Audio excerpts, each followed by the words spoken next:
Kayo na nga ang gumagastos ng lahat. Pero di naman kayo nagpapansin, ah.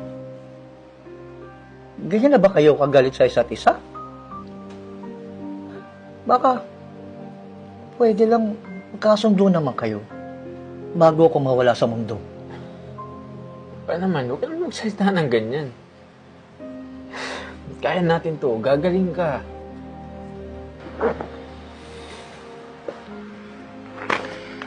Oh, ayan.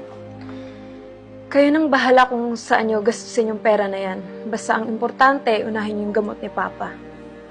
Nak, maraming salamat ha. Pero, parang ang dami yata ngayon ah. Baka naman anak, nag-overtime ka palagi ha. Nak, please lang. Okay lang naman si Papa.